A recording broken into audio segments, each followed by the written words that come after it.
What's up, fellas? Kind of a big day today.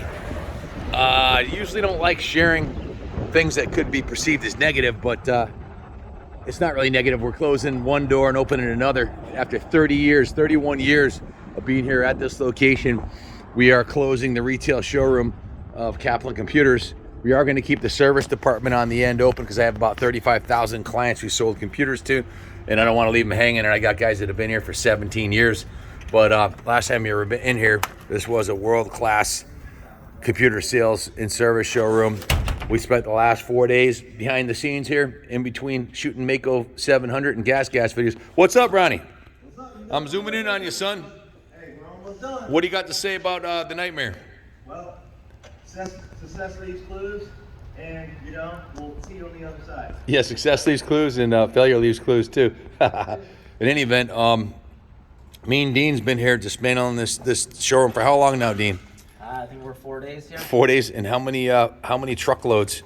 36-foot truckloads do we haul out of here? 3 so far, or 4? Was it 4? 3. I believe it's 3. Yeah. So Dean is the guy with the skill set to dismantle all the electrical and all the registers and everything. But the bad news is this is closing. The good news is, well, we're opening probably the largest gas showroom in New England, 10,000 square foot on first floor of 200 West Main Street. We're working on that now. So I haven't worked here in 10 years. I have not been here full time in 10 years. Matter of fact, I spent more time here in the last week than I have in the last 10 years combined, because I've been busy resurrecting the motorcycle museum, building the museum, the bike shop. We had coming off a record month last month, the most sales we've ever done in a month. We've been flat out, and that's not including the gas sales, and we've sold all the new gases that we got in so far. The entire first 2 truckloads are sold, except for one 350. So, in any event, almost 30 years ago, I spent $150,000 outfitting this room, and I've paid in rent $3,600 a month for 31 years. Do the math, $1.3 million in rent. So success leaves clues. Every decision has a consequence. My consequence to not buying a building is I paid $1.3 million in rent, and I'm walking away with nothing. So if you're going to build a business, if you're gonna open and you can afford to buy a building, you young guns out there thinking of getting started, buy a building, don't rent one. If you are going to, make sure it's in a kick-ass spot like this, where you get 60,000 people a day driving by. That was kind of the key to our success. This is an area of an auto mall. There's a huge mall, largest mall in Connecticut, right up the street from here, that bought a lot of people through. But 35,000 clients have bought computers from this store, many friends and families. We've had generations of people literally in this store over the last 31 years. So what do we got? Ronnie in a basket here? Are you on the wagon, Ronnie? He's on the wagon. So that side's closing, but we are keeping the service department open. Why? Well, there's 35,000 people and 1,200 small businesses that bought a computer from this place, and they're still coming in here to have their computer needs met. So if you want your computer fixed, we're doing on-site service. We are doing service in the store here, and we will take care of you. That's a long time ago. 1991. What's up, Effie? So this young man here has been here 17 years, Efren Matos. How you doing, Effie? All right. Good to see you. John Lee, how long you been here, John? 15 years? How many laptops do you think you've fixed in 15 years, John Lee? I don't know. Thousands. More than that. Hundreds of thousands, probably. Absolutely. He's a laptop wizard. If you got a laptop that's broken, John Lee will hook you up. Matter of fact, how old's your son now? 17. 17. So when you started working here, he was what, 2 years old? Every Saturday.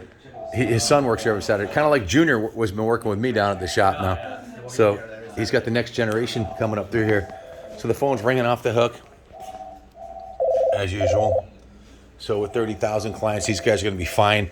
But the retail sales of computers, when we opened this showroom, computers were $5,000 each. A laptop 30 years ago was $5,000. So this was like, it was like selling Rolex watches, man. Now they're $300 and you get one free, a voucher for a free computer and every box of cereal. You know, you get a new cell phone and they give you a free laptop. It's just ridiculous how cheap this stuff has got. A lot of it's made in China and people don't care about quality anymore. It seems like as long as it works while it's under warranty. So the market's completely changed. They've been commoditized. So I saw the writing on the wall, and we started working towards, well, 13 years ago, getting the next chapter of our lives, which was the motorcycle business, up and running. But this has been without this, there would be no Kaplan Cycles, there'd be no New England Motorcycle Museum, because this is what funded this business.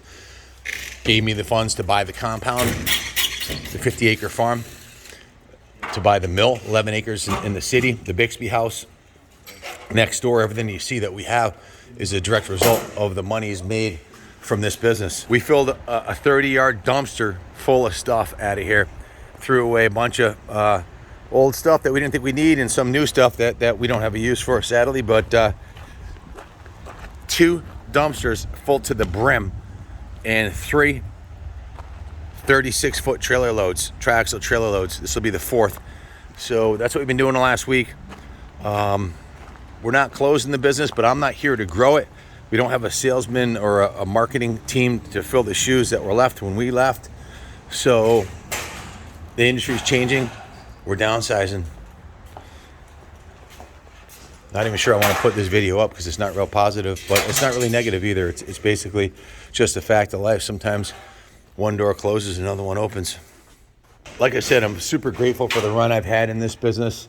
The first 5 years I worked in the motorcycle business. I took a pension check from this, or a paycheck, whatever you want to call it. It was my company, so I could do that. But after 5 years, I started taking a check from the motorcycle business, and that's, you know, I've been surviving off of the paychecks from that business. But without this foundation, which I'm super grateful for, I'm grateful that God gave me the chance to succeed in this industry beyond most people's wildest dreams of that knew me and thought where we'd end up. Just been absolutely blessed. And we saw a lot of companies come and go. CompUSA moved up the street. Everybody's like, oh, you're going to go out of business, right? Hell no. They didn't give customer service like we did. People didn't leave CompUSA feeling like they had a friend working there. Same thing happened with Computer City came in. Oh, you're going to go out of business, right? No, hell no, we didn't go out of business. When Best Buy moved in, oh, you're going to go out of business? No, we didn't go out of business. Computerland and a few other ones. Tweeters, a whole bunch of businesses came, big ones with deep pockets, but they didn't have the passion, they didn't have the perseverance, and they didn't have the love for what they were doing. There was no traffic on the extra mile, which we always went. So we're still here 31 years later. We're still here. And the service part of the business is still here. It's not going anywhere. We're just downsizing because this was kind of just a albatross having this huge showroom here for service or sales when we didn't really need it. People are buying their new computers on Amazon. We sell computers here, but a lot of people just buy them on Amazon or Best Buy or wherever, dirt cheap. And then we do all the data transfer. We do the virus eradications. We do upgrades, whatever it is they need, repairs. Component level repairs, whatever they need is done right here by our staff. So we're downsizing a bit. There were 8 guys working here up until a couple weeks ago. When I left, there was 12 or 13.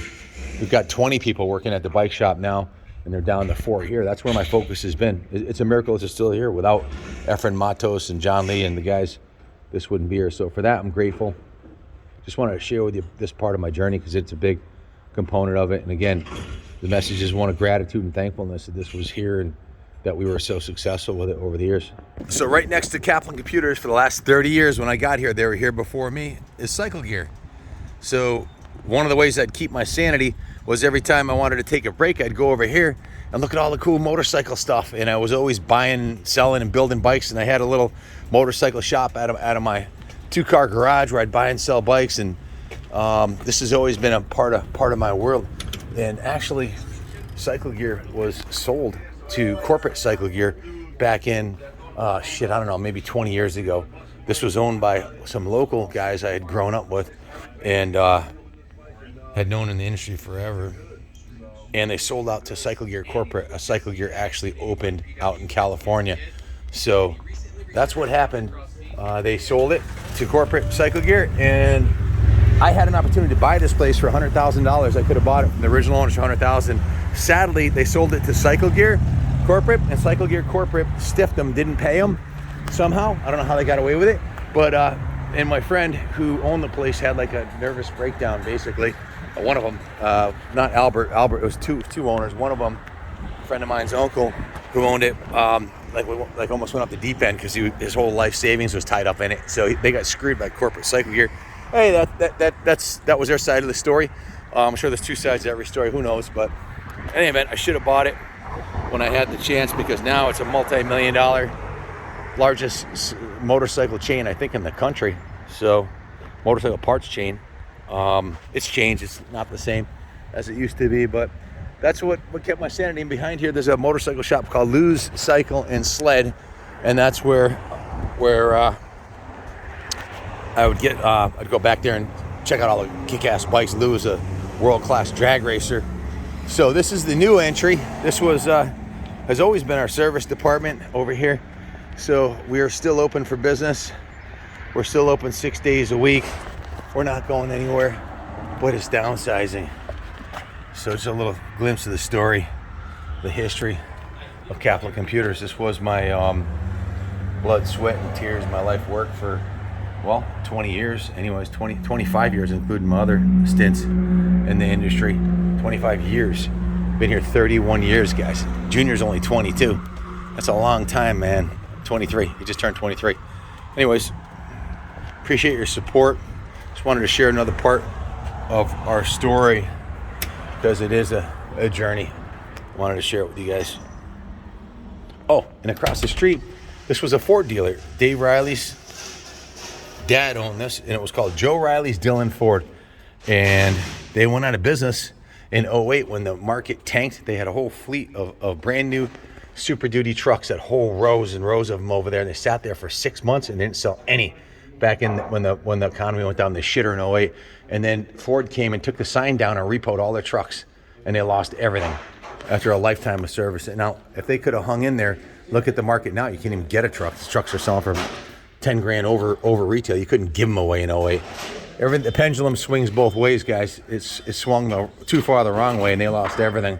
That can happen in life, and success leaves clues. I always say failure leaves clues.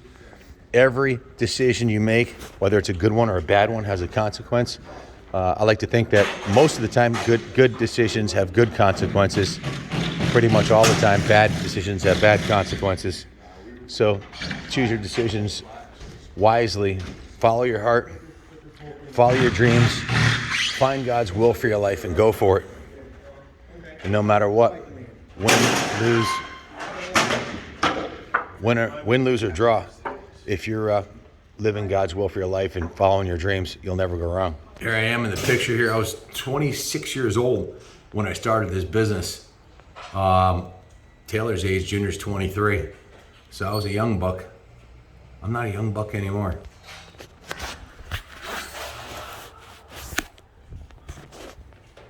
There's a clue. For the grace of God. Will you look at that? Just look at that. Time to get her done. We got a big week coming up. We're going up to Americade for the world's largest touring rally this week. Then Laconia for the Gypsy Tour, the Gunstock Hill Climb. That's going in the back of this truck on the floor somewhere where they won't break.